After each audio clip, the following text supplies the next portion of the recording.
नमस्कार दोस्तों, स्वागत है आप सबका मेरे YouTube चैनल हर दिल की भड़ास में। तो आज हम बात करेंगे गली गली और चैनल बिखरे हुए इन्फ्लुएंसर्स और हमारे आजकल के नवयुवक नवयुवतियाँ। मेरी सबसे पहले तो हाथ जोड़कर प्रार्थना है इन इन्फ्लुएंसर्स की, जिनके पास हज़ारों लाखों नहीं बल्कि चरचर करोड़ सब्सक्राइबर्स हैं। इन्हें लाखों लोग देखते हैं, लाखों में इनके पास व्यूज़ आते हैं। केवल अपने चैनल को चमकाने के लिए, केवल अपनी इनकम को बढ़ाने के लिए आप हमारे देश के युवाओं को भ्रमित मत कीजिए। आप जो चीज़ आपने अपनी ज़िंदगी में जो चीज़ अनुभव करी, जो आपको एक्सपीरियंसेस मिले, जैसे आपको लोग मिले, जैसी आपकी जीवन की नैया आगे बढ़ी, उसके आधार पर आपने अपनी एक विचारधारा बना ली।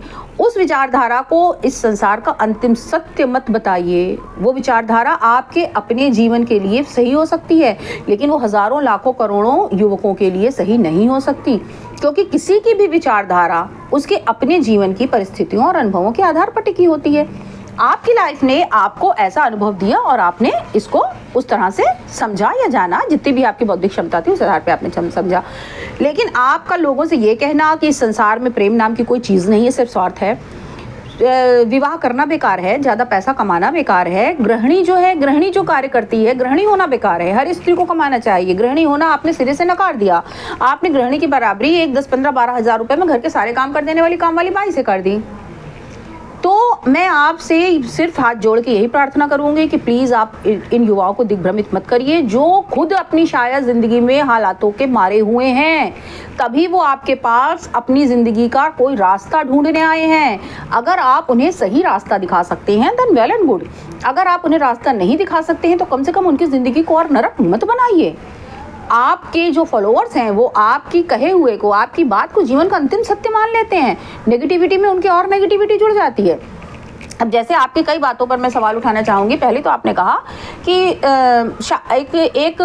किसी महिला ने पूछा कि भाई आप किसके फेवर में हैं, लव मैरिज के कि अरेंज मैरिज के। तो उन्होंने सबसे पहले तो अरेंज मैरिज को ये कहते हुए खारिज कर दिया कि भाई अरेंज मैरिज में क्या आप केवल तन देख लेते हैं, तन देख के क्या आप किसी के बारे में सब कुछ जान लेंगे। चलिए, बात कहीं तक सही थी।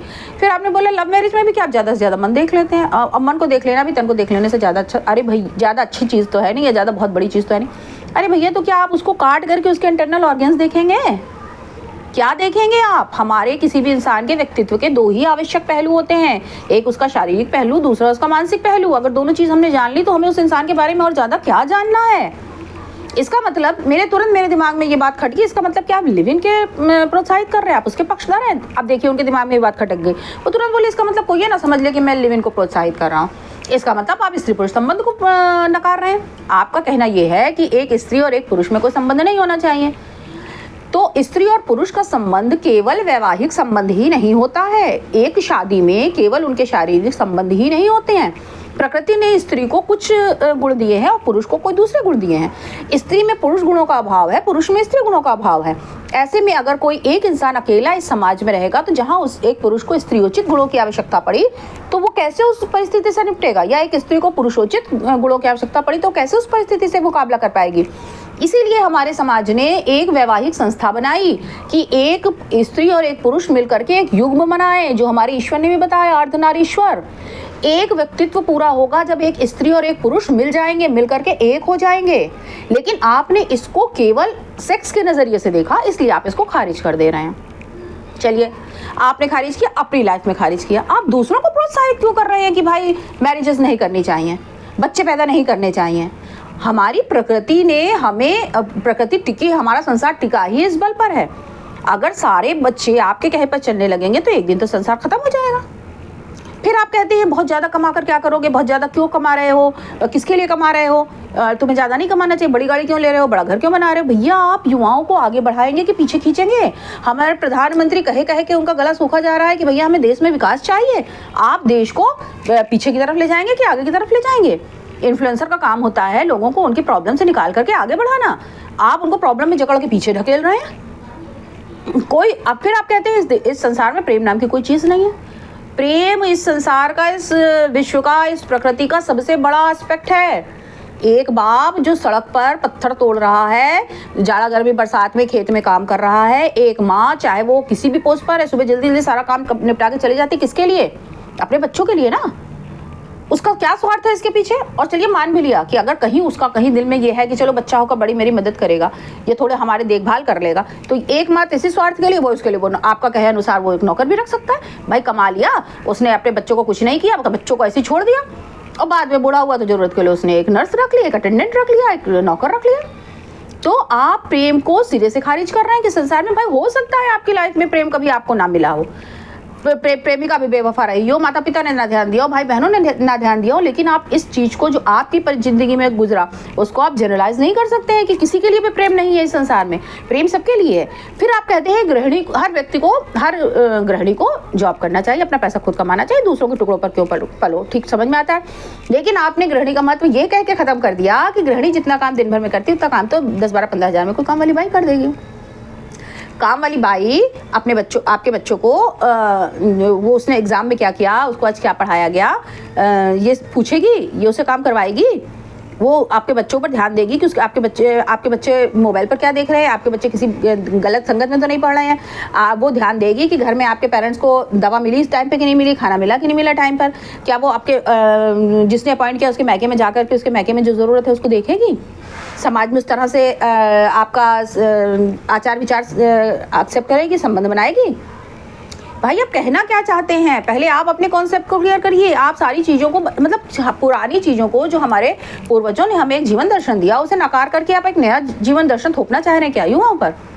और अगर जीवन दर्शन आपके पास कुछ हमारी पुरानी परंपराओं से बेहतर है आप बेशक दीजिए, लेकिन अगर वो बुरा है तो कोशिश करिए कि वो बुराई केवल आप तक सीमित रहे।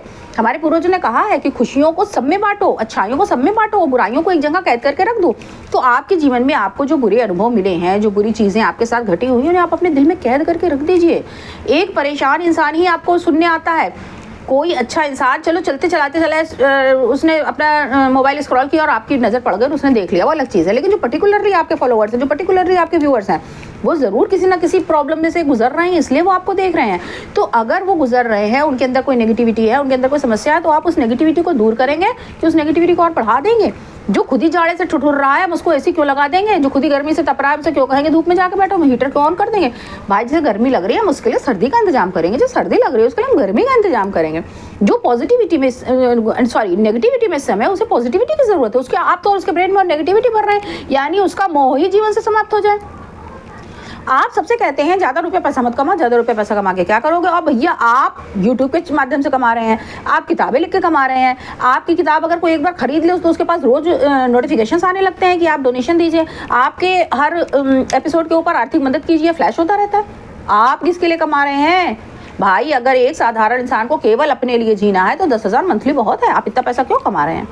आपके जो लाइव शोज होते हैं वो 15,000 से तो शुरू होते हैं।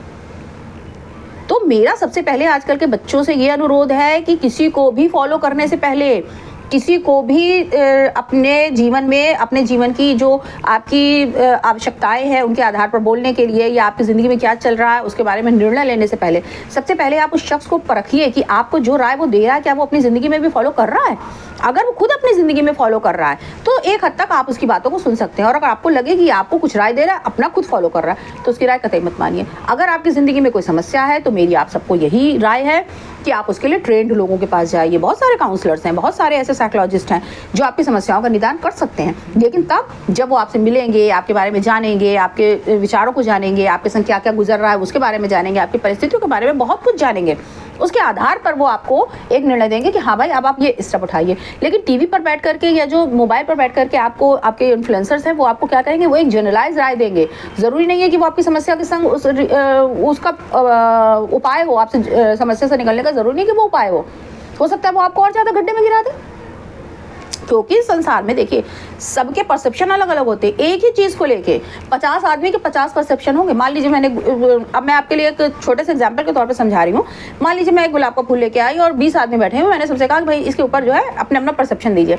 कोई कहेगा अरे ये तो बहुत खूबसूरत है, ये तो प्रकृति की देन है। कोई कहेगा अरे इतना खूबसूरत है, ये तो इतना खूबसूरत है कि इसे भगवान पे चढ़ाया जा सकता है। कोई कहेगा अरे ये इतना खूबसूरत है तो मैं अपनी प्रेमिका या पत्नी को दूंगी। कोई कहेगा अरे इतना खूबसूरत है मैं इसे अपने घर में ले जाकर लगाऊंगा तो मुझे अच्छा लगेगा। अब ये तो हो गया चलिए अलग अलग लोगों की अलग अलग बात, जो सब पॉजिटिव है। अब नेगेटिव लोगों की आ जाइए, कुछ उसमें नेगेटिव भी होंगे। वो आएंगे कहेंगे जरूर इसने प्रकृति के संग कोई साठगांठ करी है, प्रकृति ने इसका संग फेवर किया, इसे इतना सुंदर बना दिया, इसे इतना खुशबूदार बना दिया, बाकी फूलों को क्यों नहीं बनाया। कुछ आएंगे वो कहेंगे ये देखने का बस खूबसूरत है, इसको छुओ तो इसमें कांटे लग जाते हैं, हाथ जख्मी हो जाता है। कुछ कहेंगे ऐसे लोगों से तो भैया बड़े दूर रहना चाहिए जिनके पास जाने से हमें जख्म मिले। तो भैया मेरा भी आप लोगों से यही अनुरोध है कि आप लोग अपनी समस्या का समाधान इन इन्फ्लुएंसर्स के ज़रिए मत ढूंढिए। आप अपनी समस्या का समाधान या तो अपने घर के बुजुर्गों से ढूंढिए, या तो अपने मित्रों से ढूंढिए, और या तो अगर आपके पास कोई नहीं है तो आप इसके लिए ट्रेंड बंदों के पास जाइए। ट्रेंड बंदे ही आपको आपकी समस्या से निदान दिला सकते हैं, और इस तरह आपको और भटकाव मिलेगा, आपकी नेगेटिविटी और बढ़ेगी, आपकी समस्या का अंत नहीं होगा। बस आज इतनी ही अनुरोध के साथ, इतने ही ज्ञान के साथ मैं अपना आज का ये हर दिल की भड़ास का एपिसोड समाप्त करती हूँ। मिलते हैं अगले एपिसोड में, तब तक के लिए जय हिंद, जय श्री राम।